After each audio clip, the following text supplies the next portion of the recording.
Hey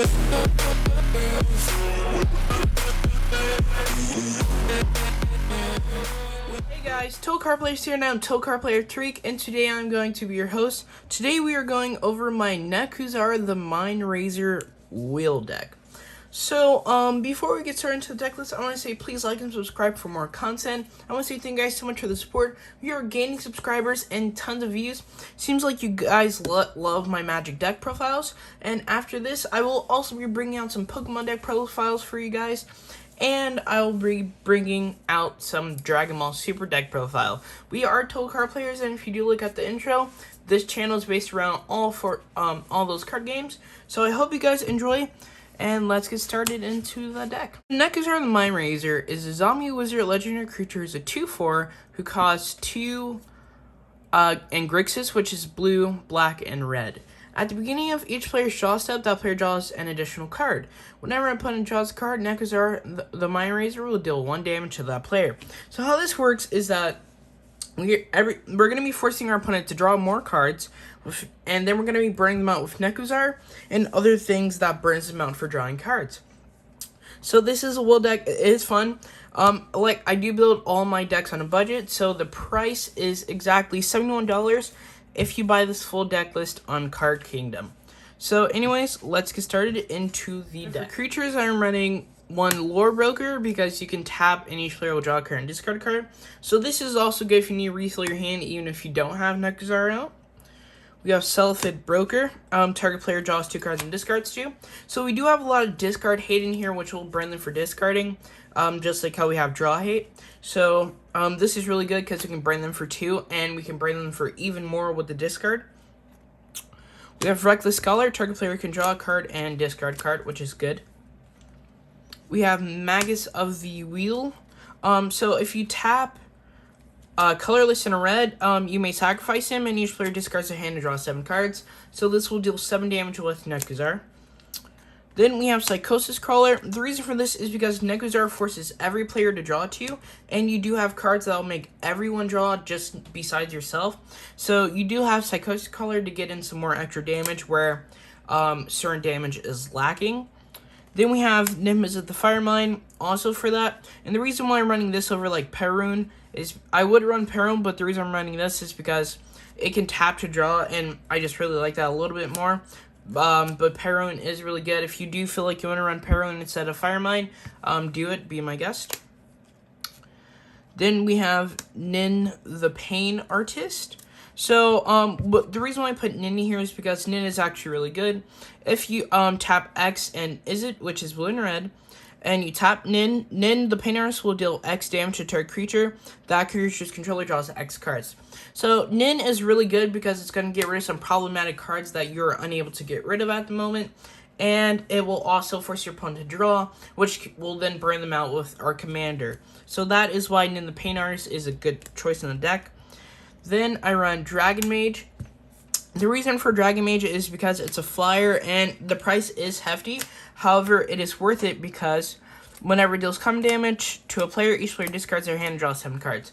So like I said, we have a lot of discard hate, and the draw 7 will let our commander constantly trigger. And the reason why we have discard hate is because I also have Fel Spectre in the deck. When Fel Spectre ETBs, a target opponent discards a card, and whenever opponent discards a card, that they lose 2 life.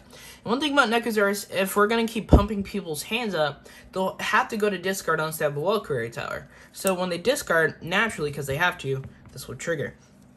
So really good.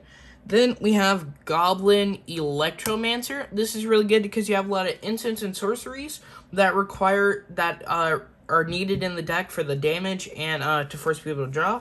So this is really good for making them cheap. Then we have Cast Descendant Mage. The reason for this is because during each of your turn, you may cast an instant source card from your graveyard. If it would be cast this way, put it into your graveyard, exile it. So this is really good because Nekusar is good at singling out targets first. So what you want to do is you want to single out a target opponent who you feel is more dangerous and more nerve-wracking. Single them out and get everyone else to kill them. Then after that, this will still do constant damage, but some of these cards will force you to target. So one thing about Kess is that, like, when it comes to late game and you're left with like 2 other opponents, Kessel is really good because she'll allow you to play cards from your graveyard, which will then let you target other opponents as well if you're busy focusing in the early game on someone else, which is why Kessel is a great choice. Then we have the Locust God. The Locust God was a really great choice in this deck for me. The reason why is because he can also draw a card and discard a card with its effect. However, what's good is that he can bounce himself, and he's also a great game ender. The reason why he's a great game ender is because Nekusar is also going to be forcing you to draw 2 cards. So then he'll end up creating 2 tokens a turn, and that is going to be very good for us indeed. Then for our damage outputters, we have Obosh the Prey Piercer and Torbrand, Thran of Redfell. The reason why I'm running both these is because a lot of red permanents will be dealing damage, mainly your commander. Your commander has an odd CMC, and Obosh doubles the damage from an odd CMC. So what happens here is that due to Obosh, Nekusar will be dealing 2 damage per card draw. And then if you have Torbrand on the field, it will be dealing 4 damage. It will be dealing a total of 6 damage a turn, which is highly key for this deck. So that's really good. So that is it for the creatures. So we have Omnixilis and Omnixilis the Reignited. So this Omnixilis is the Omnixilis that deals 1 damage to each every time an opponent draws a card. And since it does have an odd CMC, Obosh will double the damage, making it 2. So if you do have this Omnixilis, Obosh, and Nekusar out, which I have done numerous times before, you're going to be dealing a lot of damage. So in total, if they draw 2 cards a turn, that's 4 damage from both of them. Multiply that by 2 from both of them. That is 8 damage plus Torbrand. That is 8 to 10 damage a turn if you have both of these and Obosh out. And the 10 damage is from Torbrand if you have Torbrand out. So it's really good. Then with this, it does get rid of problematic cards, but the draw card lose life is perfectly fine. But what's really good is that emblem, because whenever an opponent draws a card, they'll lose 2 life. So since they'll be losing 4 life from the emblem, then they'll be losing 2 life from the draw, which means you're dealing 6.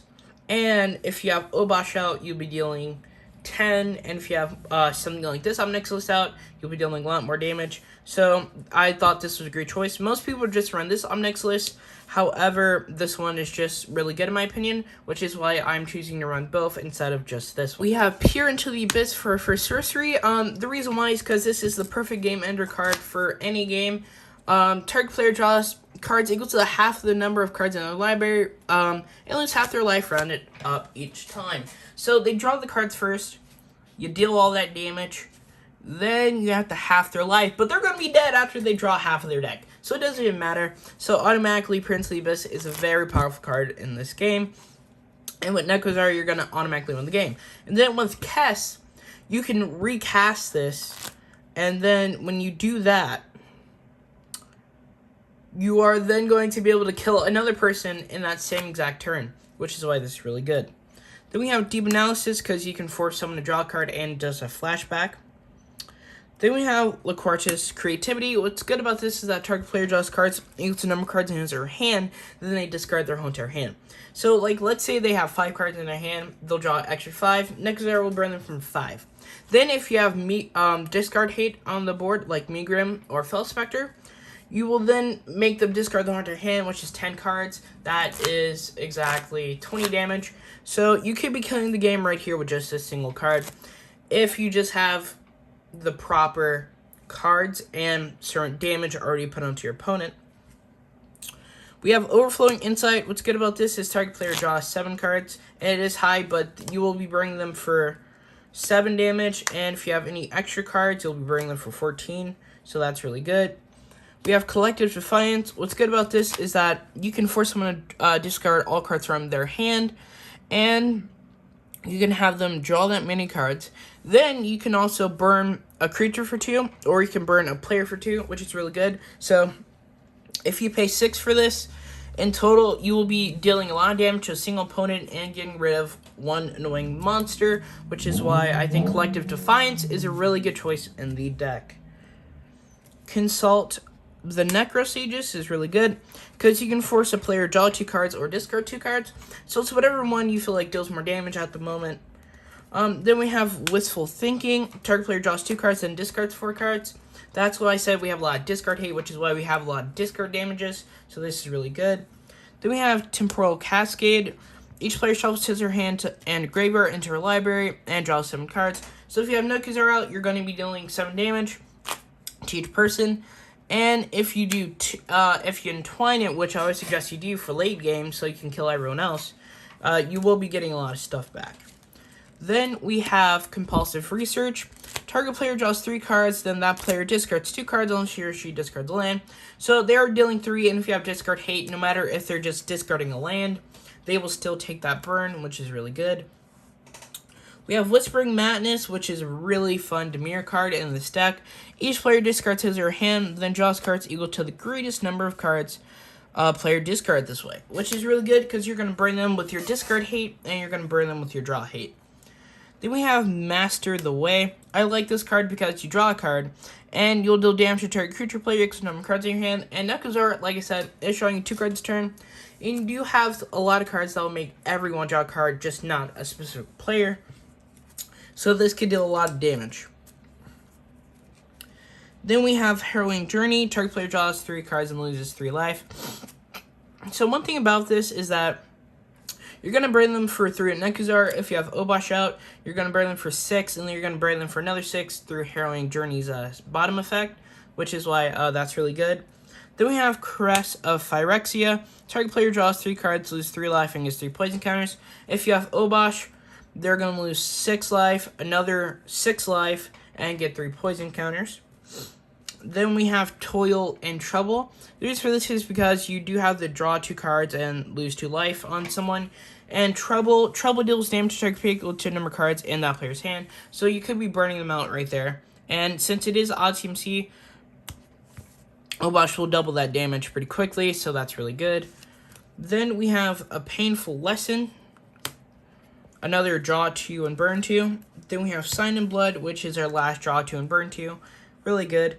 Then we have Cruel Ultimatum. What's good about this is target opponent sacrifices a creature, discards 3 cards, and loses 5 life. So it is odd CMC, so they'll lose 10 life, and when they discard, you could be dealing a lot of damage. And you can return a creature card from a graveyard to your hand and draw 3 cards and gain 5 life, which is really good. Then we have Diabolic Tutor for searches if needed. Dark Ritual. The reason why I put Dark Ritual in here is because it's really good and it's really cheap. Plus, what's good about Dark Ritual is that you can do a lot of first turn setting up or other turn setting up, so I just like Dark Ritual as a card choice. Then we have Time Reversal. This is good because, like I said, this deck does a lot of targeting, so you do need to recycle all your stuff back to then kill your next opponent. So Time Reversal is really good. Plus, it forces people to draw a card, so you will be bringing them out as well with your commander. Instant, we have Commit and Memory. So the Commit side, put target spell or non-land permanent second top, which is really good. And the Memory side, each player shuffles his hand and graveyard into his or her library and then draw 7 cards. So you will be burning people out with the Commit and Memory. Then we have Channeled Force. You must discard X cards, but that's perfectly fine because you'll redraw them. You can have a target player draw X cards, or you can draw yourself these X cards if needed. And you can deal X damage to target creature or planeswalker, so you can get rid of some very annoying stuff. Then we have Vision Schemes. What's good about this is that each player draws 2 cards and it's draw. Then we have Cerebral Vortex. What's good about Cerebral Vortex is that target player will draw 2 cards, then Cerebral Vortex will deal damage to that player equals the number of cards that he or she has drawn this turn. So you do it after Nekusar Sugar, they draw 4 cards, so they got burnt 4 from there. And with Obosh, you're going to be doubling that damage. Careful Consideration is one of my favorite cards in the deck, for instance, because what's going to happen is target player draws 4 cards and discards 3 cards. So if you have both draw hate and discard hate, which is most likely, then you could be doing a lot of stuff. You always want to play this on your opponent's turn. You never want to not play it on their turn, because you have more discard damage than draw damage no matter what. So you always want to do it on their turn. Then we have Warp Physique, which is really good because you can beef up a creature and try to kill the game. And that's it. Or you can actually make a deal with your opponent to beef them up as much as possible and help them kill someone. Then we have Nightmarish End. Target target creature gets -X, where X is the number of cards in your hand. This is really good if I don't want to die to something like Infect or something really annoying. Victim of the Night, destroy non-vampire, non-werewolf, non-zombie. Really good. Rescue, it's really good if you're dealing with board wipes or something annoying, which is why I have it. Substantiate, another bounce one because board wipes, and if you want to keep Obosh and stuff, you got to keep them protected. Cancel, because we got to negate things.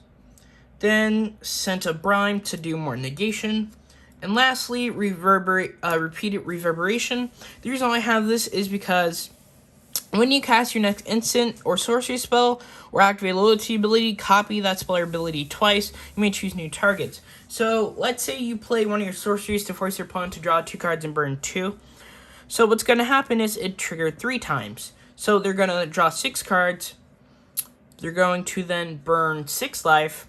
And then they're going to burn another 6 life from Nekusar. And if you do have Obosh, it will double that damage, making it 24 damage in total. So it's a really powerful instant in this deck that can be a game ender for the game. Enchantment, we have Induced Amnesia.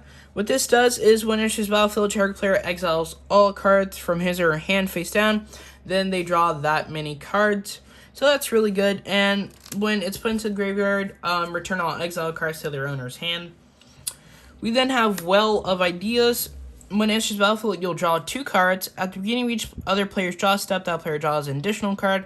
And at the beginning of your draw step, you draw 2 additional cards, which will keep pumping up your hand. And it will also burn people out because they're going to be drawing 3 cards. We have Zur's Weirding. What this does is all players with the cards in their hands face up on the table. And that's the reason why I play this, because it's going to be really fun.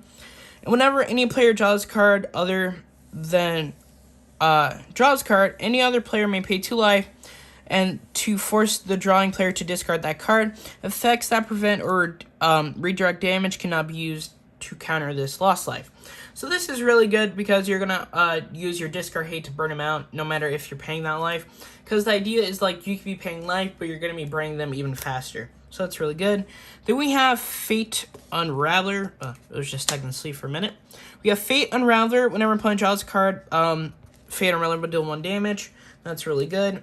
Because then we also have Underworld Dreams. Whenever an opponent draws a card, it'll deal 1 damage.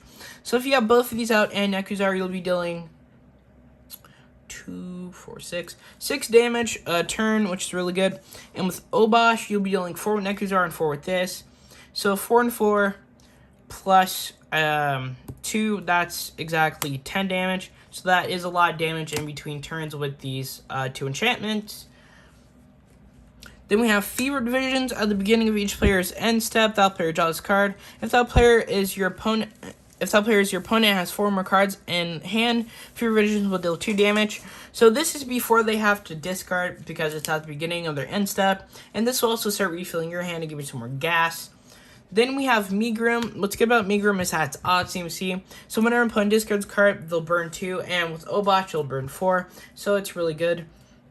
Then we have Court of Ear. The reason why I put this in the deck is because you at the beginning of your upkeep, Court of Ear deals 2 damage to any target. If you are the Monarch, it'll deal 7 damage to that player or permanent instead. So what's good about this is that even if you're not the Monarch, you could be dealing 4 damage a turn, and that's just why I put this in here. I just think it was a good choice. Then we have Raider's Wake. Whenever opponent discards a card, they lose 2 life, and whenever you attack with the creature this turn, target opponent discards a card. So you could start forcing your discard hate onto people. Then we have Spiteful Visions.